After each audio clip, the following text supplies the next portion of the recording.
Welcome, and thank you for joining us on This Week in the Valley. Our show features people and events that are making a difference where we live, right here in North Missouri. I'm Donna Bell. And I'm Darren Olazaris, and this week we have a great show for you. Jim Walker returns to talk with Paul Schumann about the upcoming annual Old Time Flywheel Reunion. We will talk with local author Joshua Woods, and Joe Curtis has information on an upcoming catfish tournament. We talked last week about July being a great month because it is National Ice Cream Month. But July is also a great time for Missouri camping. Approximately 3,600 state park campsites are available for reservation at 48 different state parks and state historic sites. Most people go on camping trips because they want to get away or are ready for an adventure. Whether you enjoy biking, fishing, or any outdoor activity, camping offers you a way to connect with family and a few days without all those external distractions. What you might not realize is that camping can also help you live a longer, healthier life.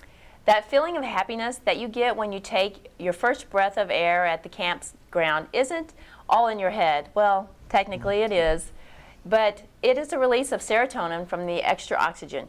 Your body can function with less strain when there's plenty of oxygen. That's not the only benefit of fresh air. Research shows that sometime outdoors can improve your blood pressure, improve digestion, and give your immune system an extra boost.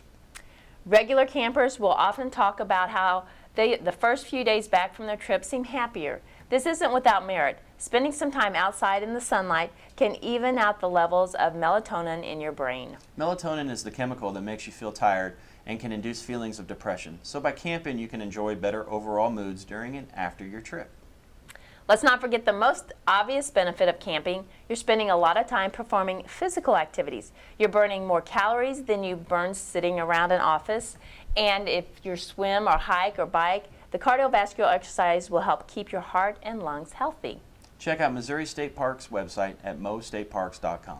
This is an amazing site chock full of information including state park locations, things to do, upcoming events in the area, and an option to make online reservations. And next week, tune into This Week in the Valley to hear from Jack Winburn, Northern District Supervisor, with more on Missouri State Parks. Can't wait to hear from him.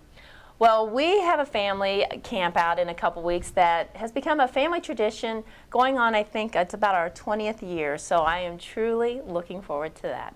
And, we're heading out this weekend to go camping, so, I'm going to do a little bit more of the relaxation side of it than the strenuous activity, but my kids will get that in as well, too. I'll watch them.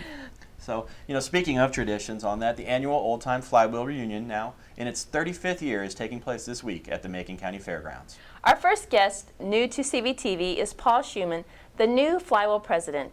He visits with a CVTV old-timer and a person who truly enjoys the flywheel, Jim Walker. Hi, I'm Jim Walker. Any of you who are regular CVTV viewers will recognize me as a former CVTV host. But if there's anything that can bring me out of retirement and come back, something I'd really like to talk about, and that's a Flywheel Reunion that is coming up soon. In fact, it'll be July 23rd, 24th, 25th, and 26th at the Macon Fairgrounds. In a city that's noted for all the public events that it puts on, the Flywheel Reunion stands out as, in my mind, a premier event of all of those. And I'm joined here in the studio today with Paul Schumann. Paul is the president of the Flywheel Reunion. Paul, welcome to our show. Thank you. Tell us a bit about how you got to be the president. Well, it was we had an election, and the former president, Danny Prim, had been there 15 years as president, I believe, and he was just looking to step down. He was getting older. He's still a member. He just wanted out of the business. I mean, he's still a board member, but he just wanted to slow down. So he handed the reins over to you. Yes, he did, and it's a big chore to fill. Well, when you look at all the events that you have coming up, I can see where it's almost a full-time job just to getting ready for this. Yes, it is. I've looked at some of the events. The thing that always kicks off the Flywheel Reunion is the antique equipment sale. Tell us about that. Well, Lolly's, I don't know how it all come about, but Lolly's have a sale down there, and they have mostly older antique equipment. They got horse-drawn, old tractors, trucks, if you're looking for it, that's a place to start.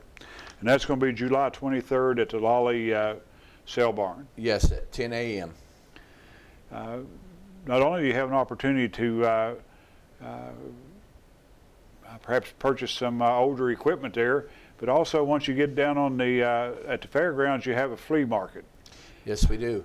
The flea market has various things. We've got flea marketers that have parts for all, just about any old machinery. They have tools, whatnots. They have a real good assortment of handmade pillows, throw rugs. Just, you can't imagine all the stuff they have there. It's amazing. I mean, it's just about anything you're looking for. One of the more popular events in past flywheel reunions is the tractor parade. Do you have a tractor parade planned for this year? A tractor parade we have one, I think, Friday and Saturday at noon, I believe, is the time. How many tractors do you anticipate participating in that? I know there's well over 100. I think last year was a little different thing. We done lawnmowers and stuff like that, and some homemade stuff, and we had over 200 exhibitors as far as tractors. I'm not sure what we had on the gasoline engines and the cars and the trucks, but the tractor line, there was over 200. If a person has an old tractor they would like to enter in that parade, what must they do? All you have to do is come out to the show, register it, sign it up, and get your parade number, and line up when the parade's ready and drive her through. If you don't have a tractor but you have a lot of interest in them, will there be an opportunity to look those tractors over?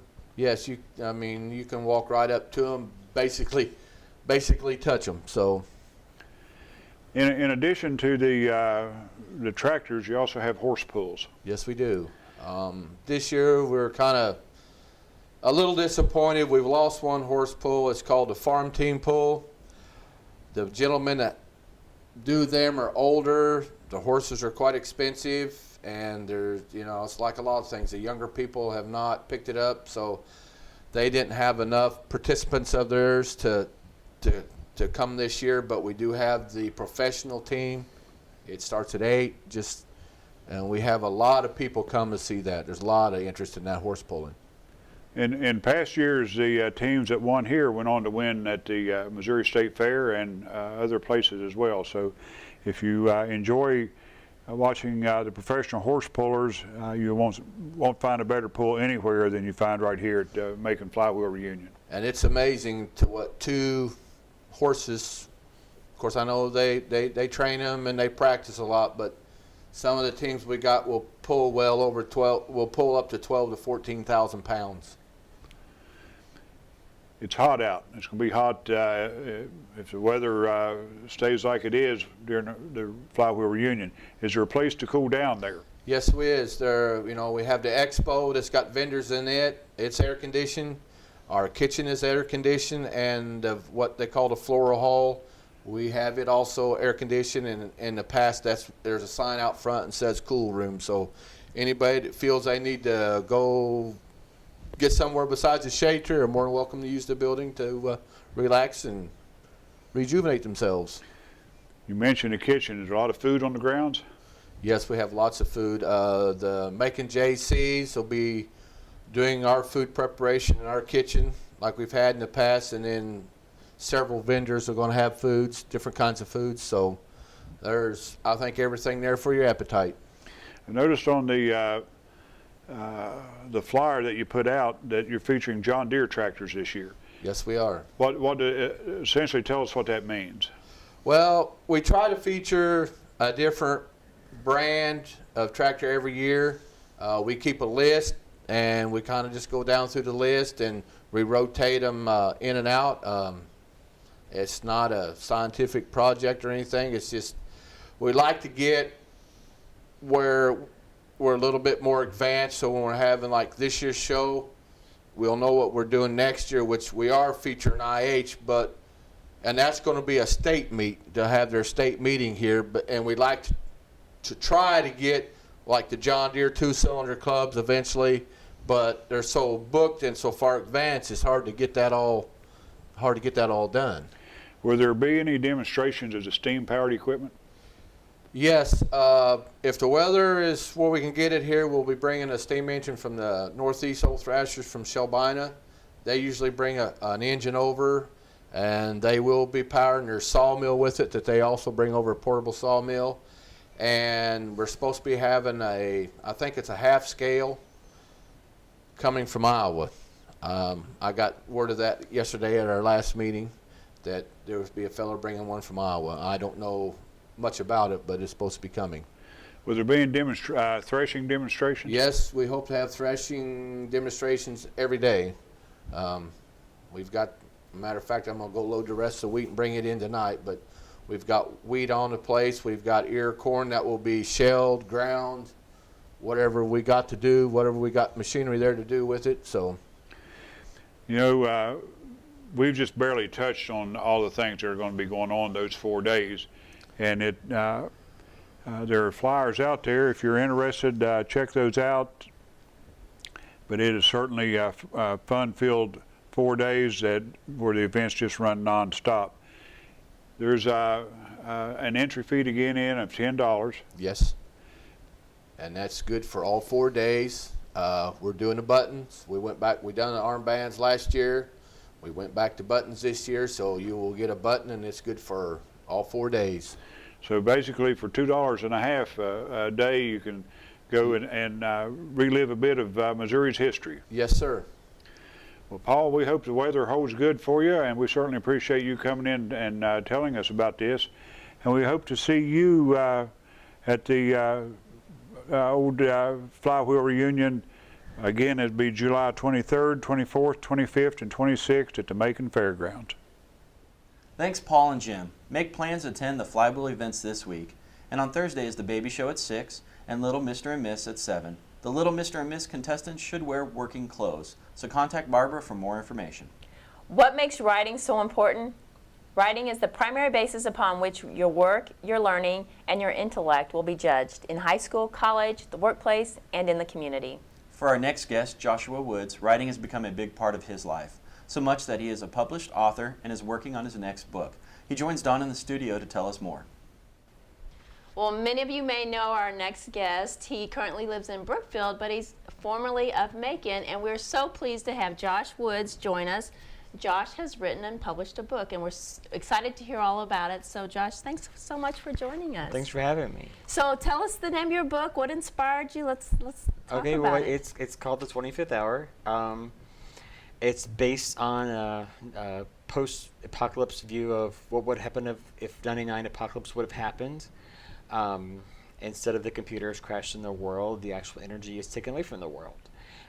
So there's 7 characters that go through trying to find out, what happened, and they're lost and confused. Is the aliens, is the government, is what, and it leads you. It actually starts off here in Missouri and Macon County on Highway 36. It goes to Columbia and Moberly.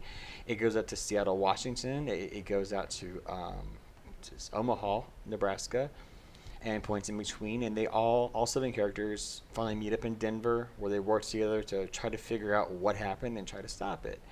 And so, and then the cover. Yeah, let's talk about the cover, because that's something you've designed. Yeah, this is kind of cool. I was chasing a storm, I don't even know, maybe a few years ago, but I came across this picture when I was in the book. And I just ran it through a Kaleidoscope program, and this image just came up on my computer. And the image is actually kind of cool because when you first get the book and you're looking at the image and you read the book, you see where the image actually depicts a lot of what's actually going on inside the book.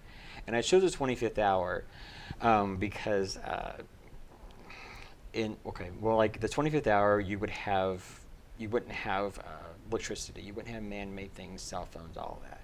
So any kind of apocalypse, let's say zombie apocalypse, would be in the 25th hour, basically. So they're kind of in another world. And so the title kind of right there tells you. And it's science fiction technically, but I mean, there's nothing like demons or vampires or anything like that in there. It's something that I guess could happen. And it's a series. There's a few things in here that I try to drag out, so readers will be interested in reading the second book and possibly the third, and I'm not sure how many books I'm going to go with this. But you already started the second book? Yes, I've already got the second book started, so I'm kind of taking my time with that. I'm having a lot of fun doing it, and I've had a lot of fun doing this. And so you've been writing for a while. What inspired you? When did you start getting inspired to be a writer and a published writer? Well, what inspired me to be a writer, my mom writes. She has been writing. I have never read anything she's written. I don't know if it's books. I don't know if it's terrible things about us kids. I don't know.